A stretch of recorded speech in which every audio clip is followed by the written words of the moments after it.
هەموو نەتەوەکان لە ڕۆژهەڵاتە سوودمەند بوون لە موزیکی کوردی، هەم لە ڕووی میلۆدی و هەم لە ڕووی ڕیتم. لە ڕێی ئەم دوانەوە ئیدی زانستەکانی تری موزیک دەست پێەکە.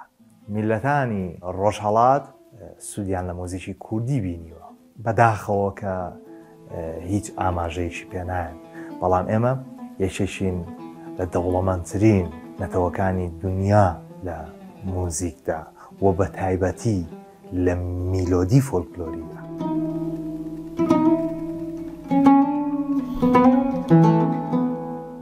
من ڕامەڵامانج تەمەنم 28 ساڵە، لە سلێمانی لەدایک بووم، لە خێزانێکی هونەری من عود دەژەنم و مۆزیکە نووسم، سەرقاڵی دروستکردنی کتێبێکم بۆ ئامێری عود. 4 ساڵ لە پەیمانگای هونەرە جوانەکان مامۆستا بووم و نزیکی بۆ 4 ساڵەچێ لە کۆلێجی هونەر مامۆستام.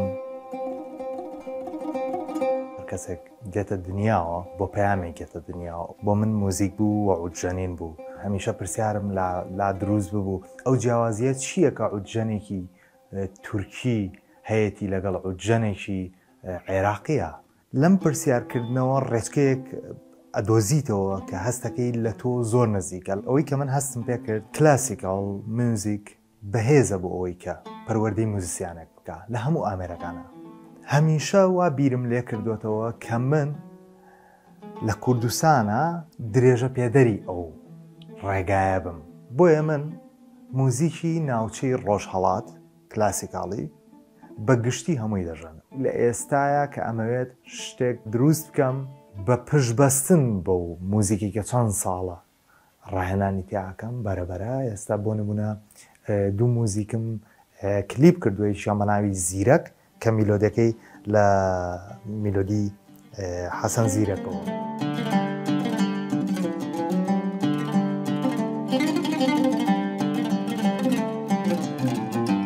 کتێبێکەیە نووسیمە، نزیکی 20 دانە موزیکم دروست کردووە کە 5 دانە لەوانە میلۆدەکەی هی خۆمە، 15ەکەی تری سوودم وەرگرتووە.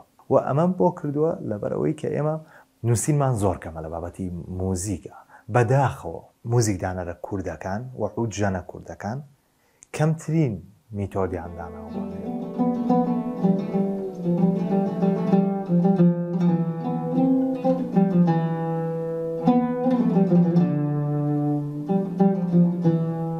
ئامێرەکە نزیک بە 5,000 ساڵ تەمەنێتی و ئەو ڕەوتەی کە دروستیش بووە زۆر پەیوەست بووە بە کەسێکەوە کە ناوی زریابە. کەسێک بووە کورد بووە.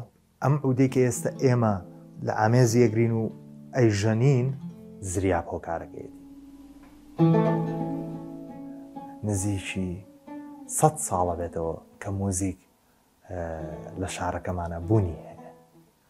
ئیدی ئەبێت بنووسینەوە ئەو میلۆدیە زۆر نەمرانە بهێڵینەوە، ئەو ڕێتمانە لە ناو نەبینەوە، ئەو فۆرمانەی کە دروست بوون لە ڕێگەی ئەو هونەرە فۆلکلۆریۆ لە دەستی نەدەین.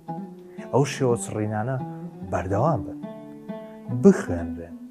کەسێکی پایەبەرزی وەکو مامۆستا موستەفای میرزادە وتوێتی کە کاتێک من لەگەڵ حەسەن زیرەکە ژەندومە بۆیە هێندە کوردیە لەبەرەوەی لاسایی شێوە چڕینەکەی حەسەن زیرەکم کردوێتەوە بە ڤایۆڵین.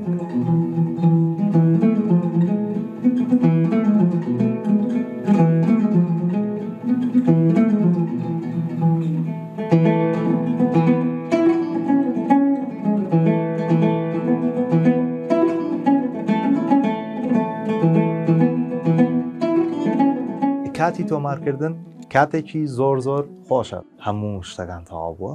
ژەندن لە ناو ستۆدیۆیە جیاوازە وەک لە سەر ستێج یاخود لە ماڵەوە کاژەنی. لە ستۆدیۆی سولی میدیا کە وەک ستۆدیۆی خۆمایە هاوڕێی عەزیزم مامۆستا برەر ئیسماعیل زۆر هاوکارمە لە ڕکۆردکردنی کارەکانە.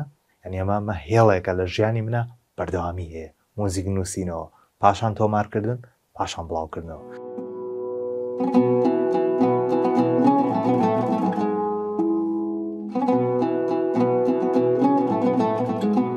زۆر گەشببینم بەهۆی ئەوەی کە موزیسیانی زۆر باشمان هەیە. موزیشی نەتەوەیەک بە کەسانێک تێک ناچێتەوە کە لە موزیکدا نازان لە چۆیان و لە چۆڕە. موزیک بەو کەسانە پێشەکەوێت کە هیوایان هەیە، کە گەشببینن، کە ڕۆشنبیرێکی قوڵیان هەیە